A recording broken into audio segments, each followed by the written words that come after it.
Good evening, everyone. You turn to page 807 in your hymnal. 807, we're going to read responsively Psalm 66 tonight. Psalm 66.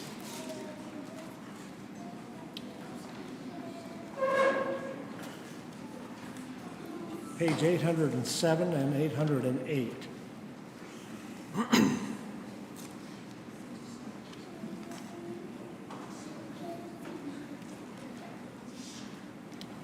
Shout with joy to God, all the earth. Sing the glory of his name, make his praise glorious. Say to God, how awesome are your deeds. So great is your power, that your enemies created before you.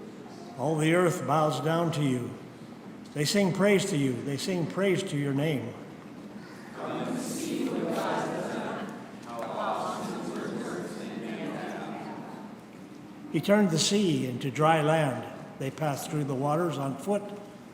Come, let us rejoice in him. He rules forever by his power.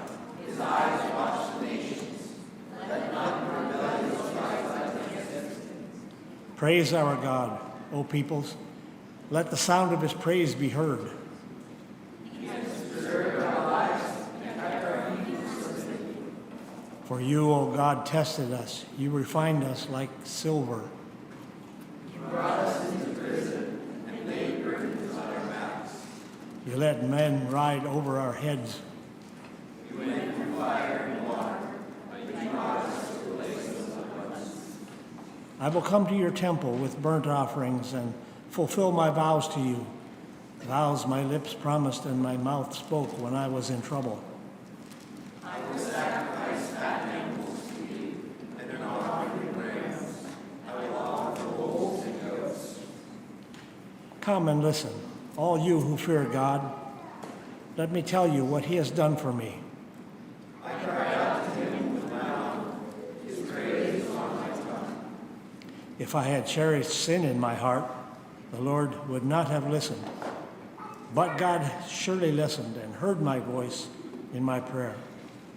Praise be to God, who has not rejected my prayer or withheld his love from me. Hymn number 438 is based in part on this psalm. All lands to God in joyful sounds, aloft your voices raise. 438.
We're going to continue our study of apologetics, and what we're in the middle of at this point is examining 4 principles of knowledge that are crucial for any sound defense of Christianity, principles that are constantly under attack by those who deny the existence of God.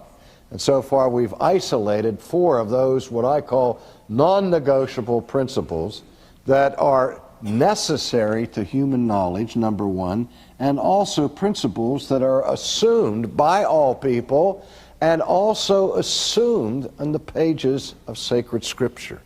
And the 4 that we've isolated, I remind you, are the necessity of the law of non-contradiction, second, the law of causality, third, the basic reliability of sense perception, and fourth, the analogical use of language. And already we've looked at the law of non-contradiction, and you recall I said that people certainly can deny the law of non-contradiction and its validity, and people do that, and they do it frequently. But what I pointed out was that all denials of the law of non-contradiction are forced and temporary, because it's impossible to live, to even survive for 24 hours if you consistently deny the validity of the law of non-contradiction. You can't drive your car to an intersection, see a Big Mac truck coming down the highway and say to yourself, "Self, there's a truck there and not there at the same time and in the same relationship. There, though you may with your lips deny the validity of the law of contradiction, you apply pressure on the brake because you know you can't survive in that contradictory world." Well, let's move on now today to the second principle, which is the principle of causality.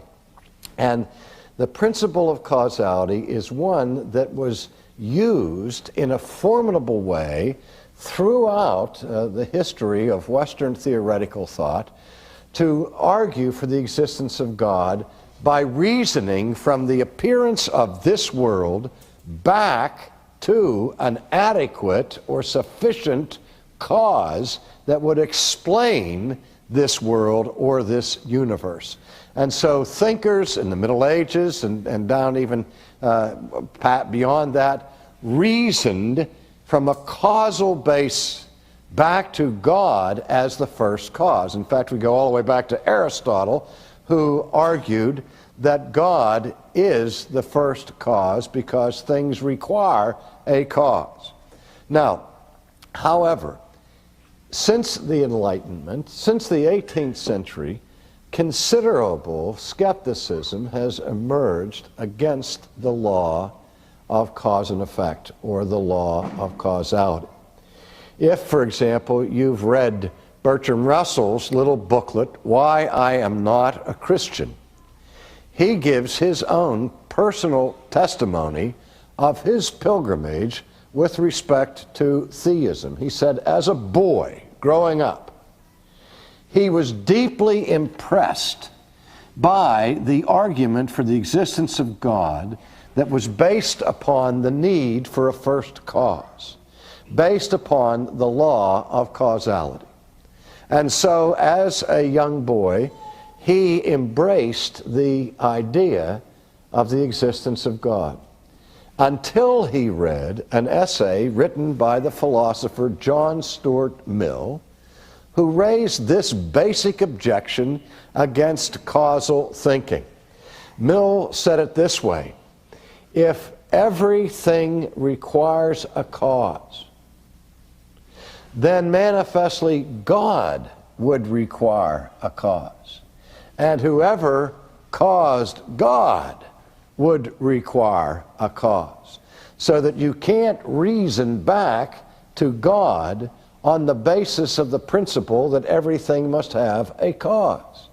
Now, when Bertrand Russell read that essay at age 17, he said it was an epiphany for him, and he realized that the law of cause and effect would not lead you to the conclusion of a first cause, but would lead you on an endless regress that would get you in the final analysis not to God, but nowhere.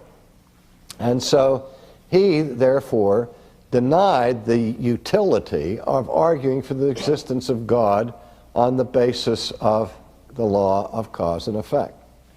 Now let me just respond to that very briefly and very simply, that here's one of those classic examples where Homer nods. John Stuart Mill was unarguably a brilliant philosopher, very well trained in logic and skilled in analytical thought and cognition, who made a fundamental, foundational error in his thinking with respect to causality.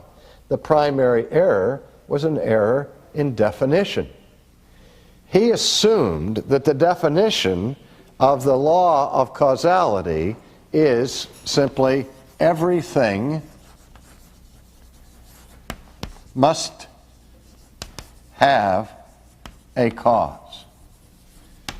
Now, if that indeed were the classical law of causality, then his criticism of causal reasoning back to a first cause would be valid. Let me put it in simple terms. I heard the story of two little boys that were having a discussion. And the first little boy said to the second little boy, "Where did the trees come from?" And his friend said, "God made the trees." And then he said, "Well, where did the flowers come from?" And his friend said, "God made the flowers." Then his friend said, "Well, where did you come from?" And he said, "God made me." And then his buddy said, "Well, who made God?" And his partner said, "God made himself." Now, I remember also my mother telling me that when I was about 3 years old, I asked our minister, "Who made God?" And my minister was super impressed by that and told my mother, "You know, you have a child prodigy on your hands here, and this boy is going to grow up to be a theologian or a philosopher or something like that." And my mother was fond of telling me that when I was pursuing a career in theology. She said, "I always knew you were going to do that because the minister told us that when you were 3 years old." And I said, "Mom, let me tell you something." She said, "What?" I said, "Every 3-year-old kid asks that question. Where does God come from?" I mean, that's as normal a question as any child can ever ask. It doesn't show any particular insight on my part at 3 years old or at 10 years old.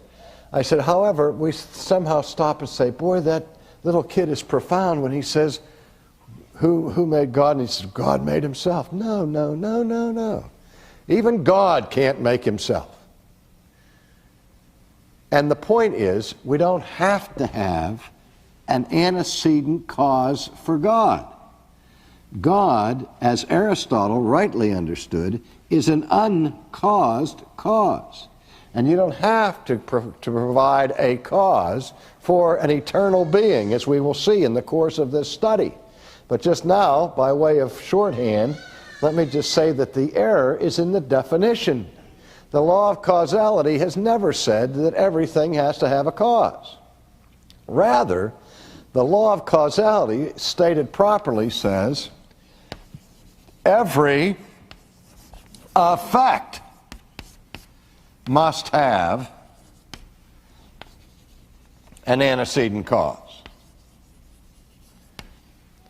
Every effect must have an antecedent cause. Now, had John Stuart Mill been working with that definition of causality, he would never have gotten himself into the mess he did and never would have led Bertrand Russell astray into that morass of confusion, which, by the way, that principle that Bertrand Russell, as brilliant as he was, adopted at age 17, he maintained till the day he died. That error continued in his thinking. Because the definition of the law of causality, again, is not that everything must have an effect, because if everything had to have an effect, had to have a cause, God indeed would have to have a cause. But the law simply says every effect must have a cause. And if we could find something that is not an effect, that is something that has the power of being within itself and is from eternity, obviously that being would not be an effect. And when we define the character of God, we say that God is a self-existing, eternal being who is independent, underived, not contingent, but he's eternal. He is not caused because he is not an effect. Only things that are made are effects. Now, if we look at this definition, we see, and I get just a little bit technical here, that this definition, every effect must have a cause, is a statement that we say is formally true. Not formerly, but formally. You know, that is to say, it is a formal truth. Now, what is a formal truth? A formal truth is a truth, I'm trying to make this easier, and I'm going to make it more abstract. A formal truth is a truth that is analytically true. Whoops. I'm trying to simplify and I'm making it worse, right? If it's formally true, it's analytically true. What that means is that it's true by definition. That if you analyze this statement, every effect must have a cause. Just by analyzing the words and their relationship in the statement, you will see that the statement not only is true, but by definition has to be true. An analytical statement would be one like this: a bachelor is an unmarried man. Now, in an analytical statement like that, a bachelor is an unmarried man. You have the subject, which is the word bachelor. And then you say something about the bachelor to describe him. You predicate something about the bachelor. And what you say is the bachelor is an unmarried man. But what do you find out about the bachelor in the phrase unmarried man that you didn't already know with the word bachelor? See, in an analytical statement, there's no new information given in the predicate from what's already there in the subject. If I tell you, let me say, a triangle has 3 sides. Is that true or not? Of course it's true. It has to be true because a triangle by definition has 3 sides. Just like a bachelor by definition is an unmarried man. Now, not all unmarried men are bachelors. Some are widowers, right? But all bachelors are unmarried men. So what we say that something is formally true or analytically true, another way of saying is it's logically true. It's true by definition. Now again, let's look more carefully at the definition. If we say every effect, and just stop right there, and we introduce the word effect. What is an effect? How would you define an effect? What is an effect? Something that happened. Something that happened, or something that It's going to. or if it will happen, that's true, but something that has been made, something that has been produced, right? Or to use the language, something that has been caused.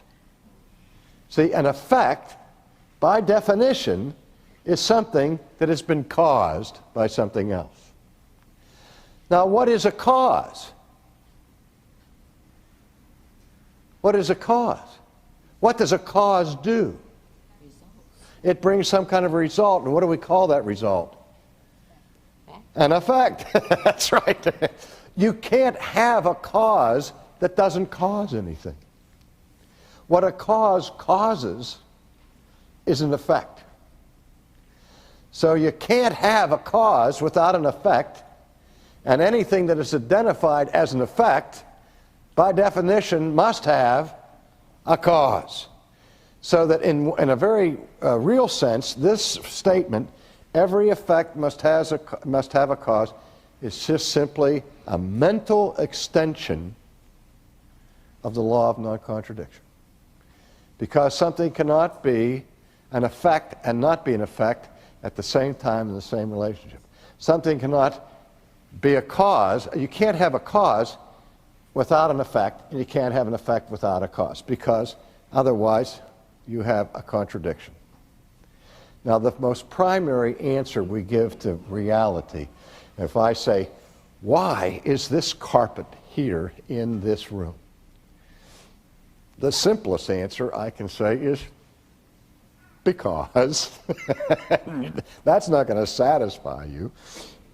You're going to want to push me a little bit further, and you're going to say, because why? Well, I'm going to say, well, because the director of this studio wanted to construct a set that would have the look of a study or a den, and so he went out and got this old carpeting and he put it on the floor here as part of the set. So now I'm giving you more of the complex reasons behind the presence of this carpet that is now underneath my feet.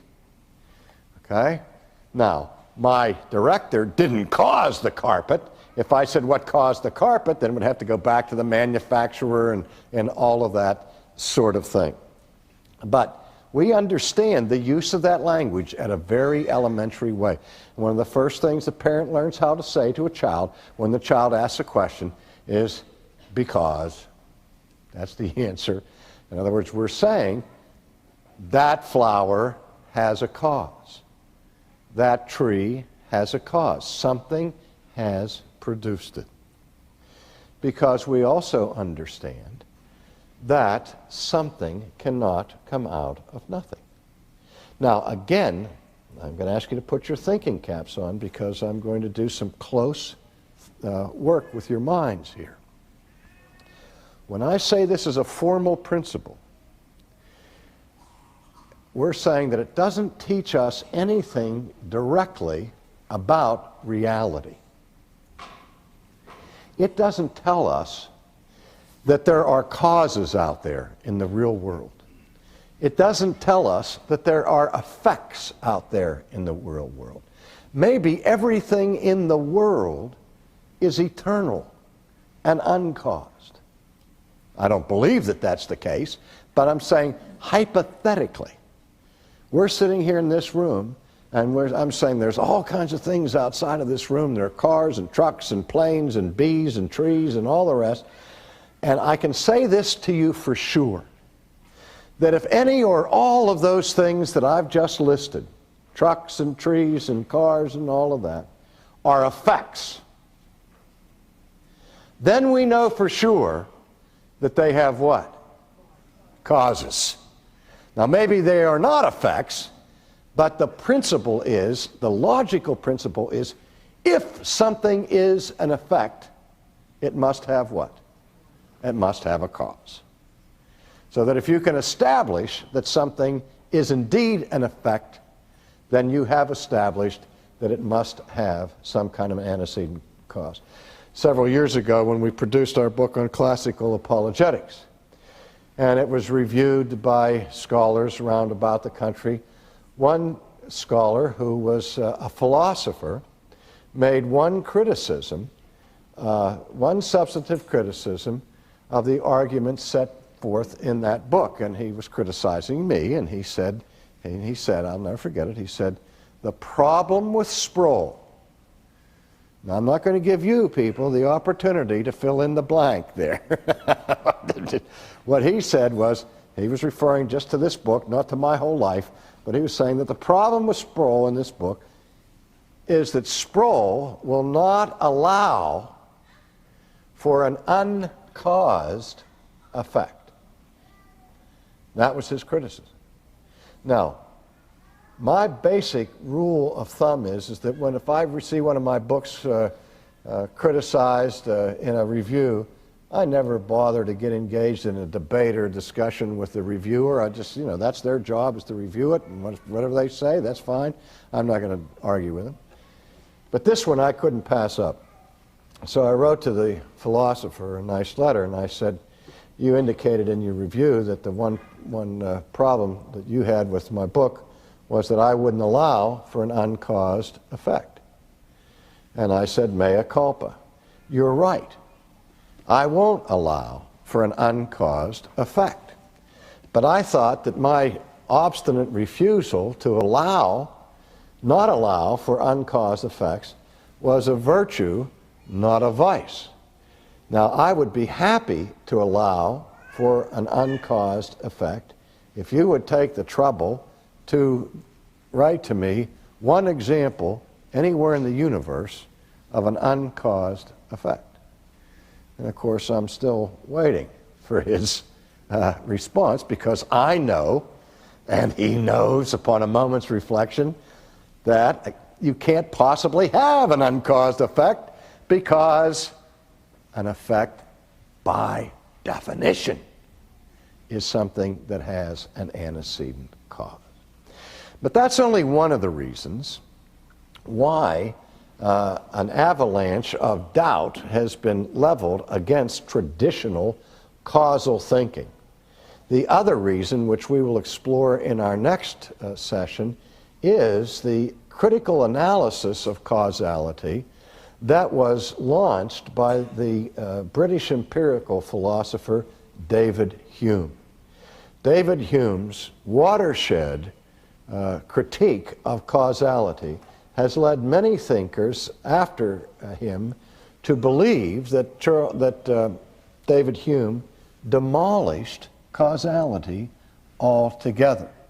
And in our next session, I'm going to examine that analysis of Hume and the assumption that goes with it, that he, in his critical fashion, demolished the whole arguments of and the whole law of causality, which I'm going to, I hope, prove to you that he did not at all.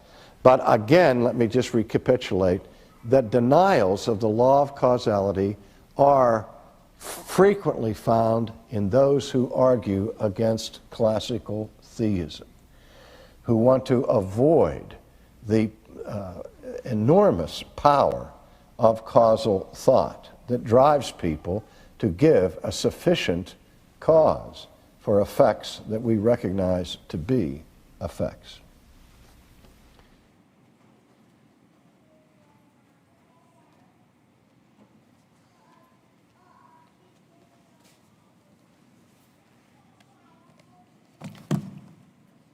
All right. Thoughts or comments or questions? That was a long technical discussion, you know, which you, again, brilliant teaching style, laying out concepts of analytical truth and such. What are your thoughts first before I ask any questions? What are your thoughts on that? Let me ask somebody to say why that. What does that have to do with apologetics? Or were you sitting there wondering, why are we having this? What is this conversation about?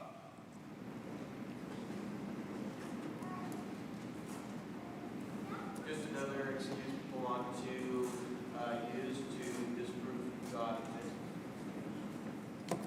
Yeah. So what would that look like in the real world? What would that look like in the real world?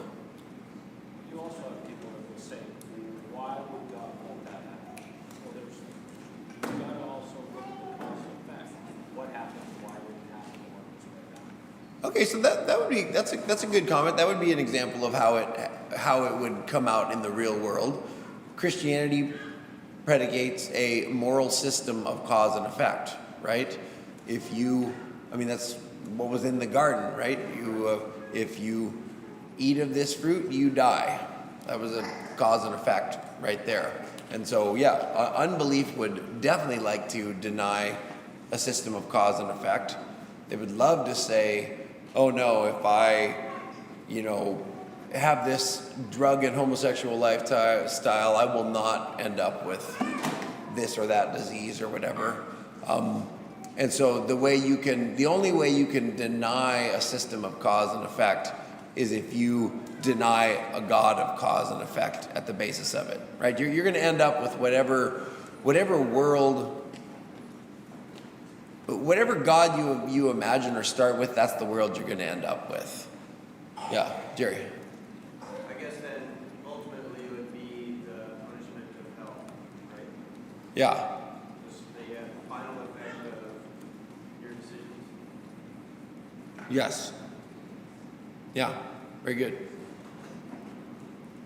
Okay. Oh, yep. Corin.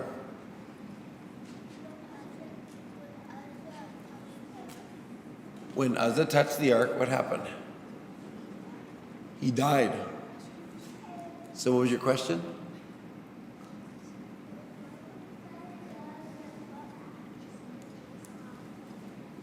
What was the cause of Uzzah's dying or Uzzah touching the ark? He probably touched the ark because he thought, oh, I don't want the ark to fall to the ground and experience that sort of disgrace falling. And he didn't realize that his hand was no better than the ground. In fact, his hand was probably worse than the ground. And his hand touching the ark was a disgrace itself upon the ark. In fact, the whole way they were transporting the ark was a disgrace.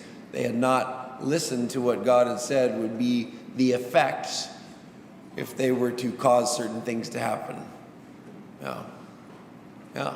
You can't escape. We live in a cause and effect world. You can't escape it. And to me, like, it is the most fundamental proof that God exists. It really is. Just the fact that I'm looking at you guys right now. If I can see anything, if I have an eyeball to see with, right, everything is an effect, which means there has to be an uncaused cause, right? And I thought he did a good job pointing out, you can't even speak of cause and effect without assuming that something started it all. There has to be a first cause. So he said in there that there was a false definition of cause and effect. Who could articulate what the false definition of cause and effect was? Right, everything must have a cause, right? And what's the proper definition he gives of cause and effect? Every effect has to have a cause. And some people would even add to say that every material effect, you should say every effect, that's a better one, but in what sense, what do we have to assume if we see matter around us? That there has to be something that's not matter to cause it, right? So what's not matter? Spirit. Oh, that's what Christianity teaches. God is a spirit, infinite, eternal, unchangeable. Right? He couldn't.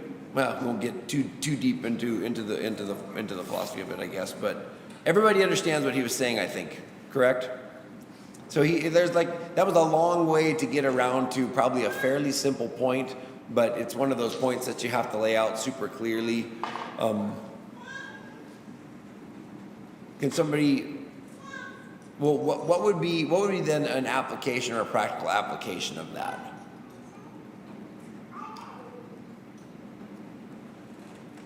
Why is there suffering or why is there pain? Okay, so if someone asked you questions that are the sort of questions that start every single one of your apologetic encounters, you would have to go down a pathway of talking about cause and effect. Right? Yeah, Mr. Jack. All science is based on this principle, right? We dissolve salt into water. We do that one time, 2 times, 3 times, and we expect that the salt then dissolves in water. The water acts as a solution to dissolve it. And so we say, there's a cause and an effect. And everything we do scientifically relies on this principle. Yeah. And so really, I guess the bottom line when you're talking about apologetics setting, every single question that possibly can come up will find its way traced back to an answer that's in God, and it has to, right? So Aristotle, when he was, talking about God, he spoke of God as the unmoved mover, is what he spoke about him. And Christians wouldn't use that sort of terminology because God is very active in this world, right? He is the mover, and he is unmoved, but he's very active in this world, and that wasn't Aristotle's concept of who God was. But everything is going to come back to a position where the first cause is immovable. In other words, he can't change, and he won't change. He is who he is. And it will come back to that concept that he is the motive force that drives and pushes everything. Every response to sin, every joy, like he is the unmoved mover. And so in what sort of ways in apologetics setting would you speak to someone and give them comfort or warning? In what ways is God unchanging? How is God unchanging? How is he unmoved, in other words, in Aristotle's terminology? His character. Okay, in his character. So we had one from the back there. He is immovable in his character. He's not going to declare something to be sin one day, and in this generation it's sin. So like right now, there's a huge thing in the Anglican Church, where the Anglican Church, there are liberal bishops who are gaining control over in England, and they are trying to ensconce in official church doctrine that God is non-binary, and that homosexuality is okay, and you can have transgender priests, and they're trying to make that part of the system of Anglicanism, contrary to everything that Anglicanism has ever believed, contrary to the Book of Church Order. How is that? How would you apologetically? Oh, Mr. Jack, you've got your hand up. Well, so God identifies as male. He says, these are my pronouns. And they're going to misgender him. Isn't that exactly what they don't want us to do? This is true. So there's a hypocritical inconsistency right there. Really a big glaring one. He says, But I am he who made the heavens and the earth, right? So, They could be right if he changes, right? If he's a changing God, then maybe they're right. And so you have to get back to the fact that he is the unmoved mover. That would have to be a defense against something like that. His word stands forever. You'd have to get back to what the Bible teaches about him. Yeah. What other ways is God unchanging? Well, in every way, because if he's fluid, how can he be God, and why should I have anything to do with it? Right. Yeah. How could you trust him for anything? Right? How could you could spend, I mean, again, speaking of the Anglicans, like there are people in that communion who the church told them 30 years ago it's wrong for you to marry another man. You're a man, it's wrong to marry another man. And so they listened to the church and they didn't do that. And then now the church is saying to them, no, it's actually okay. You could have married another man. And there are people who are like going into spirals of depression and killing themselves because they feel like their world was entirely broken because the church said one thing and the other, and now it's saying something else, right? But if you start with the principle that God is the unchanging first cause, then you can't get into crazy situations like that. You can speak to that person who's maybe about to kill themselves because of what they think the Anglican Church has done to them, and you can say, it had nothing to do with the Anglican Church. Like, this is what the Bible says. This is who God is. And then what comfort could you give to somebody like that? If he's unchanging, you can say, he's also unchanging in his plan for mercy and salvation. And here's the plan that's always existed for people like you, which is the same plan that's always existed for people like me, right? And if he's the mover, then it means he orchestrated everything in your life to this moment where we can have this conversation about your eternal destiny and salvation, right? If you deny cause and effect, you literally can't speak to anybody about anything. You literally can't function in the world, and you literally can't present any sort of a gospel presentation to anybody. Like you might as well be insane. The world is insane if that's the case. And yet, people will deny that all the time.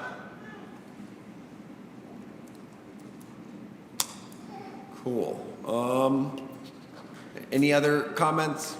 We could watch another one, because like I say, that was a lot of minutes that he spent there to prove a very small point, and it sounds like he's about to go into Hume's critique of cause and effect, which kind of undid everybody and made everybody question cause and effect. So that'd be worth, while it's fresh in our mind, probably watching it. Any other thoughts or comments on that? What? Let's do it. Roll the next one. So everybody understands that. That's really the only thing we have to make sure everybody understands.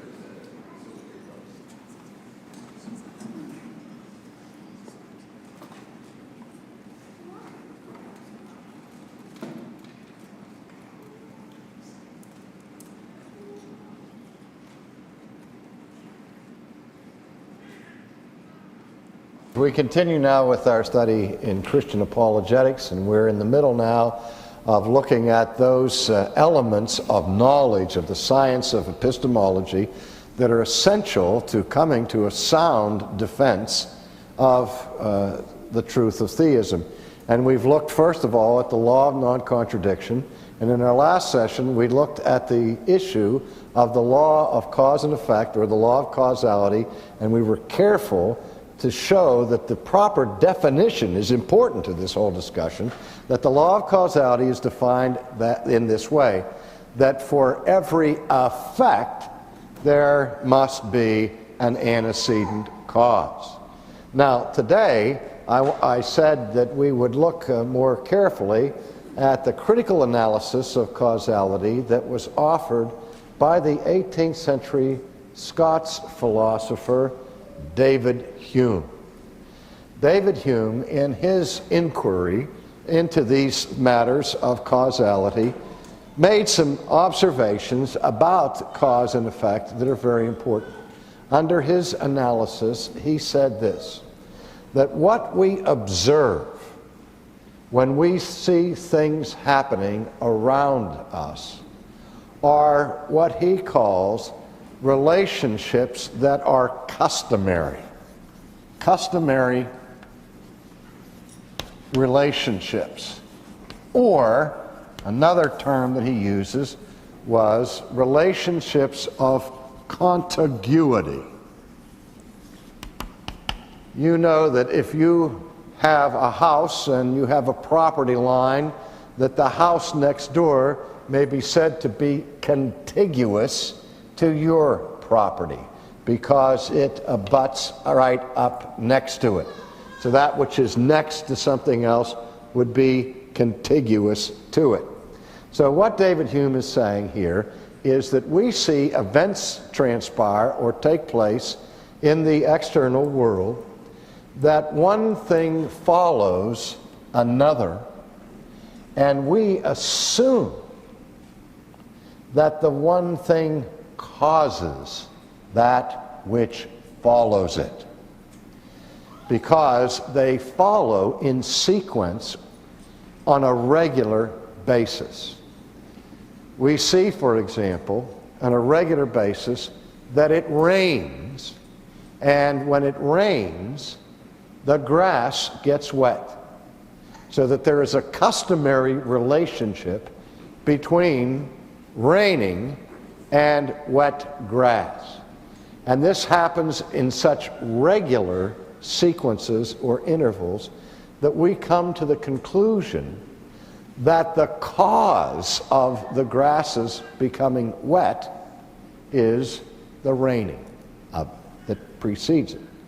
Now you look at me and you say, somebody really raising a question of whether the rain is causing the wet grass. Everybody knows that the rain is that which causes the effect of wet grass. Well, in ordinary experience, that's the way we think, because that's the way it certainly seems to us under the naked vision that we have in our observations, and because we are accustomed to thinking in this way. But how do we know that in between the falling of the rain and the dampening of the grass, some invisible cause other than the rain is interceding and is the real cause for the water, for the grasses becoming wet? Now, again, that may seem like utter stupid assumptions. That's like speculating about men made of green cheese on the backside of the moon and so on. But from a philosophical perspective, particularly in light of the 17th and 18th century, when philosophers were doing a penetrating analysis of understanding external reality and the forces that are in effect making happen what makes happen, with the school of Descartes, with his theory of interactionism, and with other philosophers such as Spinoza and Leibniz in the rational school, who postulated invisible causes that were not seen for that which you can observe empirically. And so there was a big controversy in science and in philosophy about actual causes. See if I can make something of an illustration right now. What is it that makes us sick from time to time? Keep in view that now when we are ill or something, we might go in and get blood tests done or throat cultures, and then these cultures are placed under microscopes, and we begin to discover that organisms or antibodies are at work infecting our well-being that are invisible to the naked eye. And that without the discovery of microscopes and that sort of thing, we never would have imagined that the causes for our diseases are what they are presumed to be now. And it wasn't that long ago where people talked about animal spirits invading our bodies and going up and down our arms and so on, before the use of the microscope. So, again, what the microscope has done is opened up a whole new world of realities that are truly there and are making an impact on our lives, and they're flying around in this room right now that we can't even see. We say, well, we picked up a bug or a germ or so on. I had the flu last week, and somebody told me the second day of the flu that it was a 24-hour bug. And I said, well, my 24-hour bug needs a new wristwatch then, because he's still here. But we talk about bugs and we talk about these things that infect us. But what Hume was doing from a scientific analysis was, there's all kinds of things going on that we don't perceive. We don't ever really see. And we make assumptions that because one thing follows another, it is therefore the cause. Now, causal thinking, ladies and gentlemen, is at the heart of the scientific inquiry. It's at the heart of medicine. When we're ill and we go to the doctor and we ask the doctor for a diagnosis, we're asking him to determine and isolate the cause for our illness, and we want him to be able to determine the cause so that he can come up with a treatment that will cure the disease. But if we can't determine what's wrong and don't have a proper diagnosis, it's very difficult to find the proper remedy. And not only that, but in biology, in chemistry, in physics, in astronomy, the principle of causality is assumed constantly. Now, to say it another way, causal thinking is at the heart of natural science. Now, you can imagine the crisis that came about in the 18th century when this very learned scholar in Scotland raised questions about scientific ability to determine and isolate causes. Now, in his analysis of this, David Hume used a famous illustration. And the illustration was what we call the pool ball illustration. If you can imagine a pool table, and there's a pocket at the end of the table, and in the middle of the table you have the cue ball, and then you have the object ball, we'll call it the 8 ball, and the object here is the pool player wants to sink the 8 ball in the corner pocket. And so he picks up the cue stick, puts some chalk on the end of the stick, and he aims the cue stick at the cue ball, okay? And then, using the motion of his arm, he swings the Q-tip, or the cue stick, and it moves the cue stick. The cue stick strikes the cue ball, imparting force, presumably, to the cue ball, setting the cue ball in motion. And the cue ball moves across the table until it hits or collides with the object ball, in this case the 8 ball. And then immediately following that, the 8 ball begins to move, and if our aim and striking were correct and proper, ultimately the object ball is deposited in the corner pocket. But you see all kinds of physical actions involved in that. I pick up the cue stick. I aim the cue stick. I swing my arm, and since my arm is connected to the cue stick moves. When I move the cue stick, I hit the cue ball with the cue stick, and then the cue ball hits the object ball, and so we make the assumption that there is a causal relationship and sequence all along here. But does anybody actually perceive invisible force transferred from the end of the cue stick to the cue ball? Does anybody see the transfer of force from the cue ball to the object ball? No. What you see is one thing following another. And that is what's called a customary relationship, or a contiguous relationship. And what Hume is saying is, you don't see causality.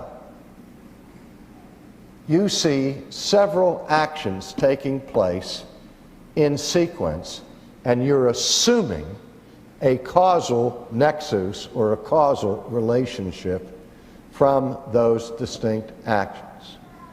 You know, the old story of the farmer who was awakened every morning before he wanted to wake up because at the crack of dawn the rooster crowed.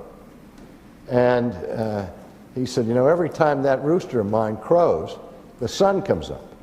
And it gets in my eyes coming in this window, and it wakes me up.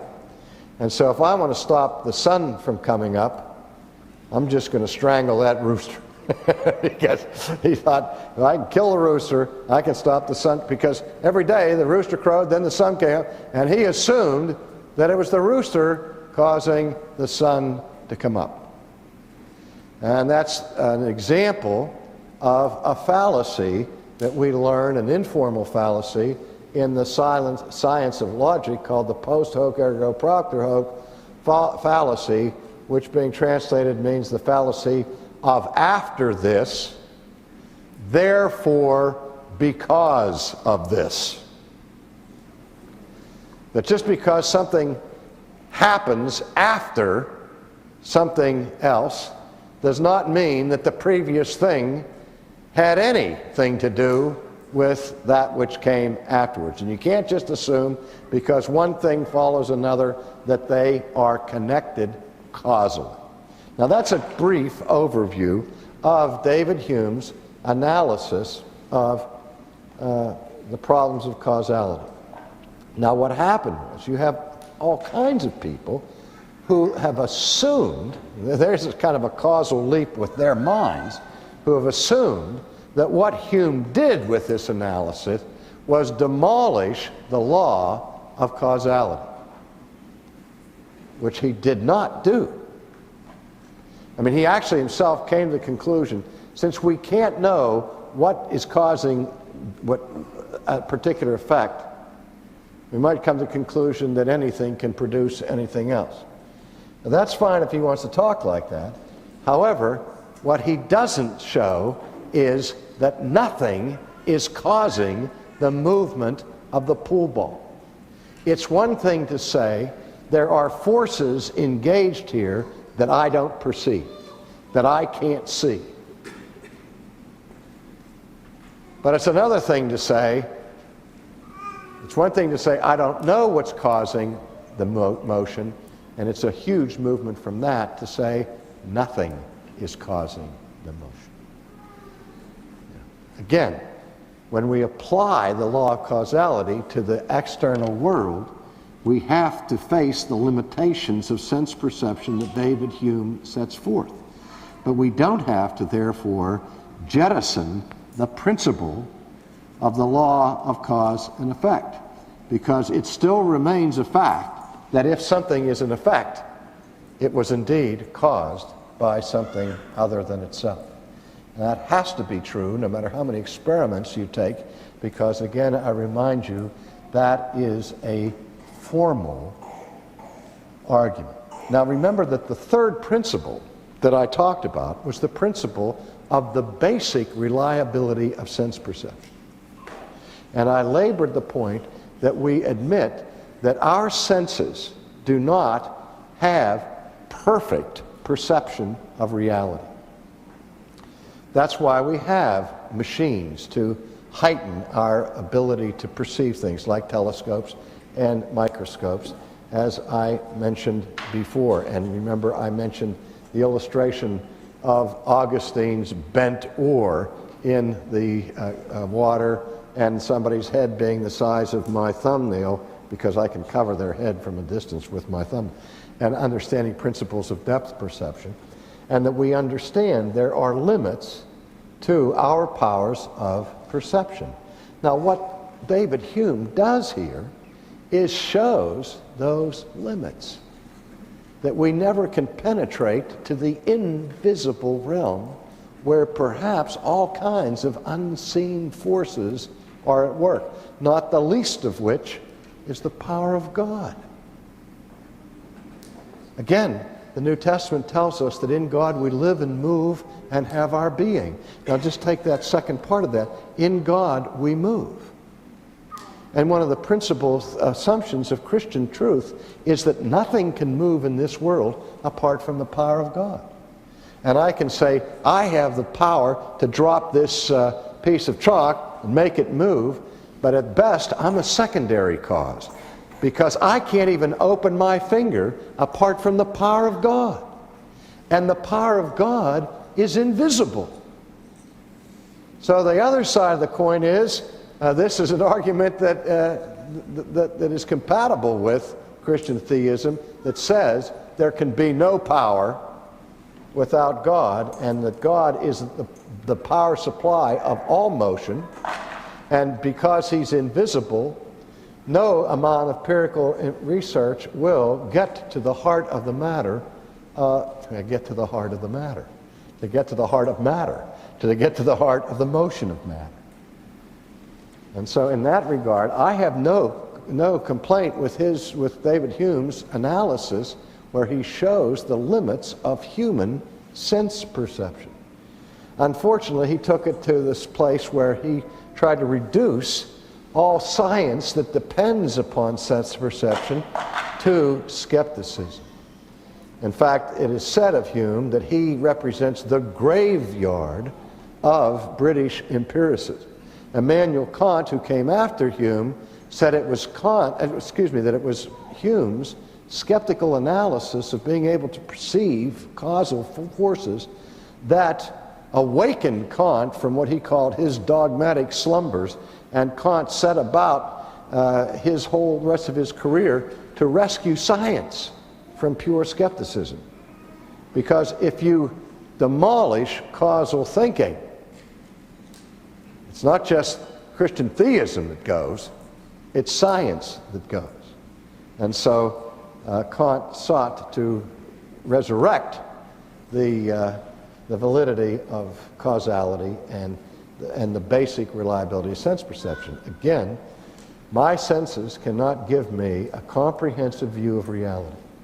But the only link I have from the interior chamber of my mind, my thinking, to the external world, the only transition I have from the mind to you is through my senses.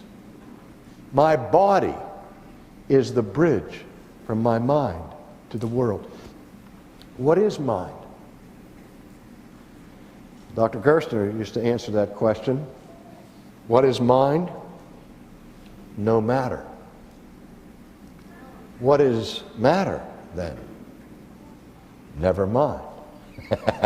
What he was getting at with his cute little game was that there is a fundamental distinction between materiality, corporeality, and that which is non-physical.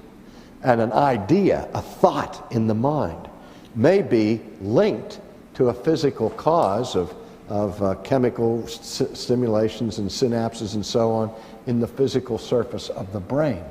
But it's one thing to say the physical brain gives rise to thinking. It's another thing to say that thinking itself is physical. And we don't want to do that. Okay, so I'm saying is that my thinking, my conscious awareness of things is non-physical. But I cannot have any thoughts about you or about the world or anything outside of my mind except through my senses. So as imperfect as my senses may be, that's the only avenue I have to reality, physical reality, outside of myself. I can retreat into my own mind and make all kinds of deductions about what may or may not be out there. But I have no actual contact with the world out there except through my senses. That's why it's axiomatic in modern science and in biblical studies to operate with the assumption that our basic equipment that we have, the faculties of knowing that God has given us, such as seeing, hearing, tasting, smelling, touching, and so on, are at least reliable enough for us to act upon. Again, when I see the light turn red, I can speculate that maybe a demon caused it, or it's a malfunction, and that's a possibility, but I trust it enough to put my foot on the brake.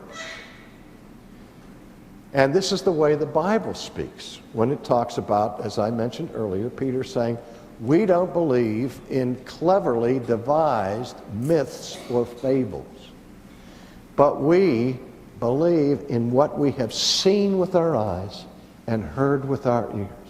The basic reliability of sense perception, and even the assumption that we can see causal relationships in this world, is assumed throughout Scripture.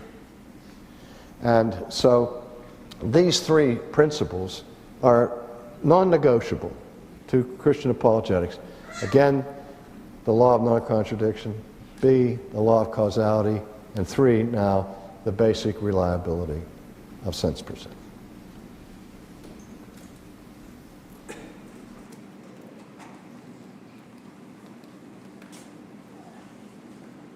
Anyone not understand that or have a question about that?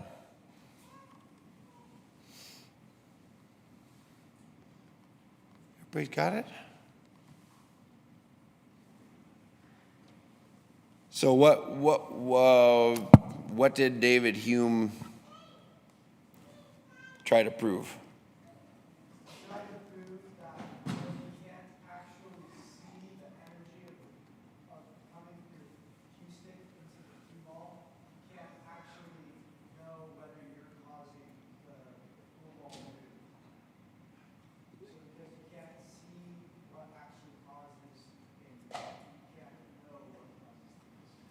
Does that disprove the law of causality? Does not. Why doesn't it disprove the law of causality?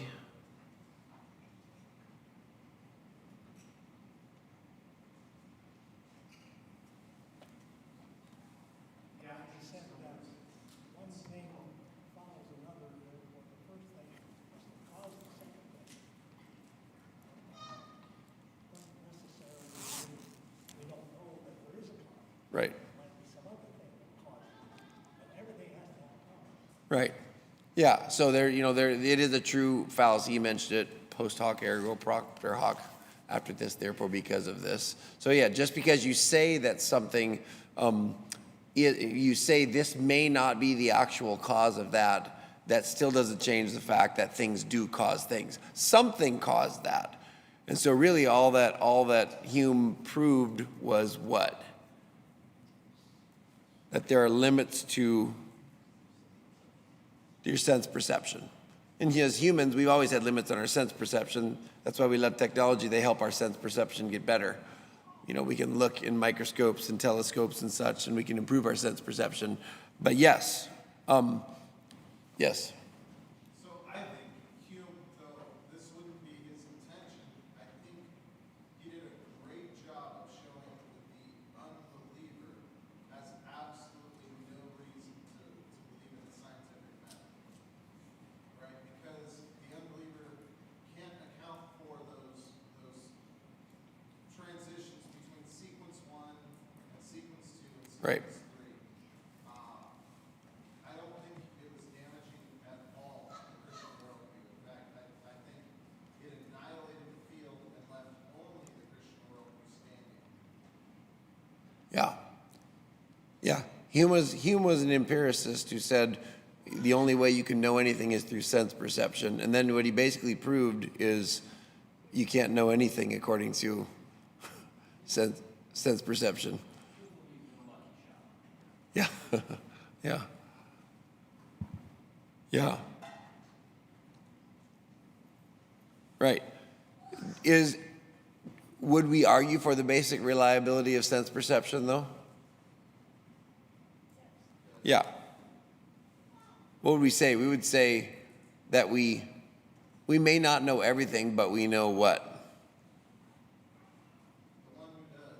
We know the one who does, and we know enough. And that's why this fourth one that he'll get to, analogical language, is super important because, we can know things because of how analogical language works. Last one that he's going through. Thinking of a verse that from the Bible that talks about causality, and then we'll get to singing here.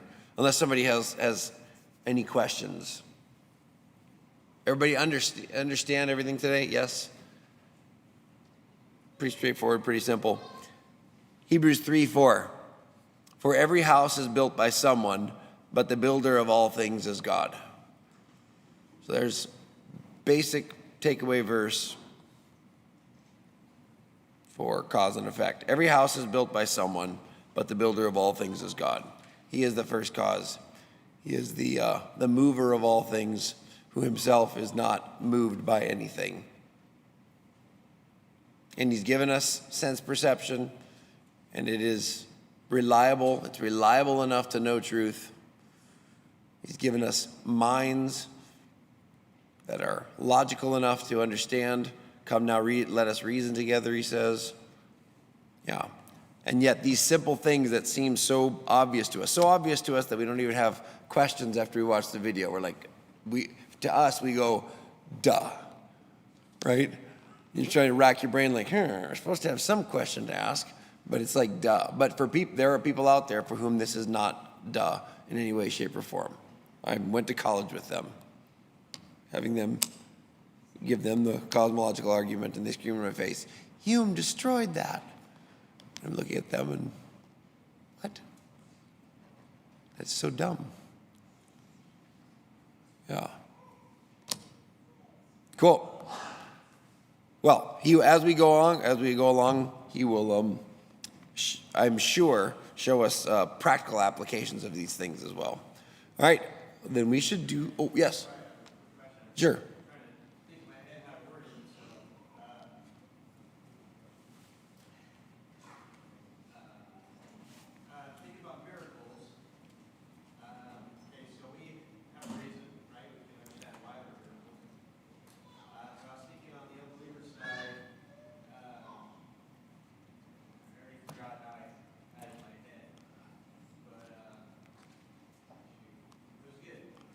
along the lines of when miracles happen, a miracle is God interfering with causality. If God can interfere with causality, then we can't trust causality.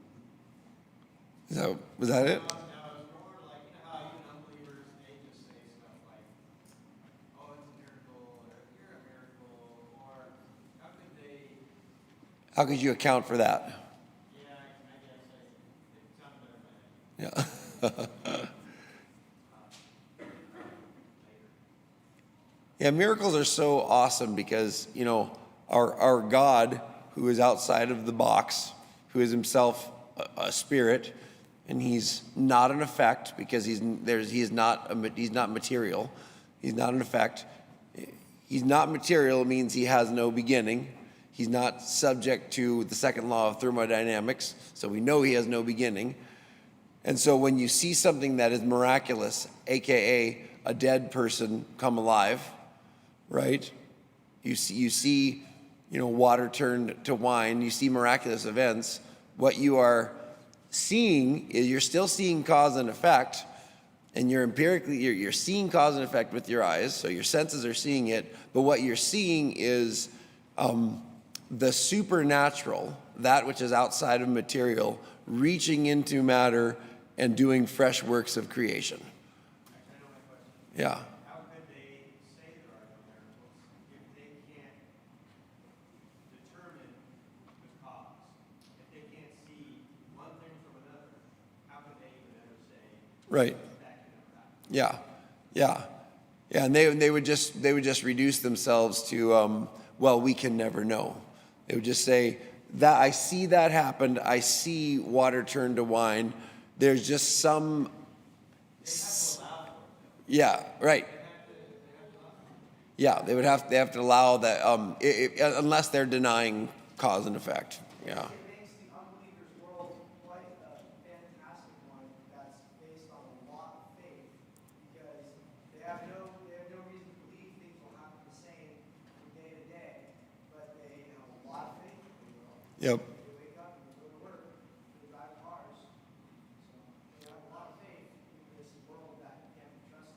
And the whole system, when they look at a world of effects, which is, say are material, subject to the law of thermodynamics, they're running down, they have a beginning, so they know everything around them has a beginning, and their solution that starts it all is nothing started all of that. No thing began a chain of things. So that's not even faith. That's just insanity. It's just you can't even. It's dead from the outset. You cannot have no thing create anything, let alone trillions and billions and quadrillions and zillions of things. Yeah, it's craziness. It's insanity.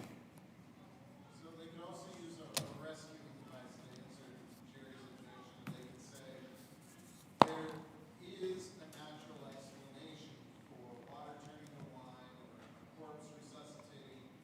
We just haven't found it yet. But give us enough time and we're very probably going to figure out how that happened. Again, it's fake. Yeah. Blind. But, they can say, well, there's still a natural cause. We just don't know what it is yet. Just like we didn't know what DNA was 100 years ago, and now we do. Yep. Someday we'll figure that out too. If you push them hard enough right now, they will rather take space aliens than God. And they will do that on a pretty regular basis. Space aliens did it. Yeah. It's the theory of panspermia. Yep. All right. Awesome. Senior.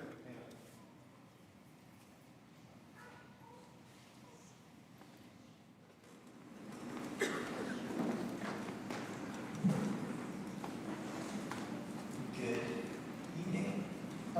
Let's all, I figured I'd choose the first one because here, I don't get to call out anymore. So everybody, let's go to 182.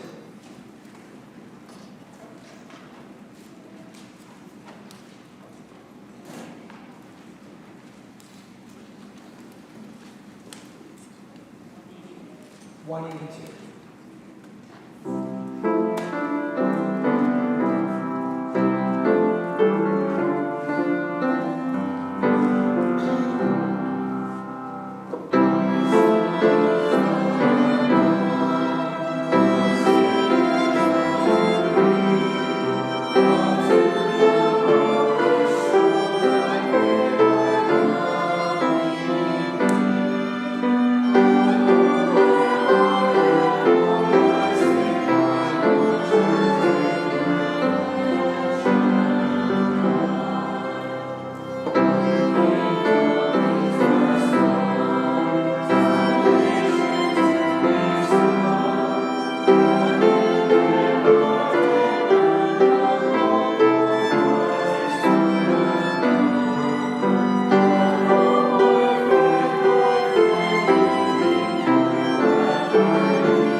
Miles. 634. 634.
60 or 16? 616. 616.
Cora.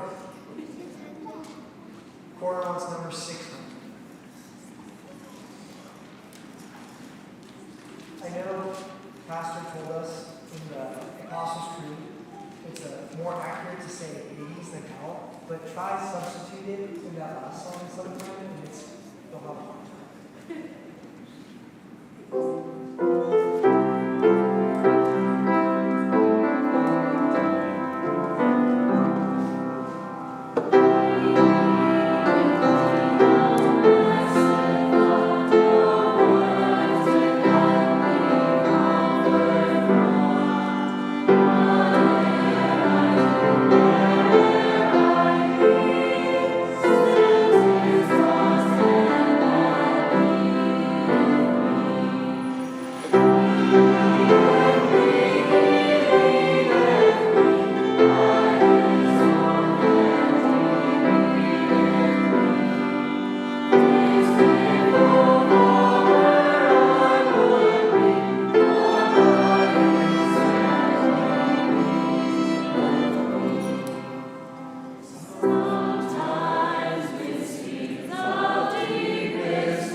Okay, we've got a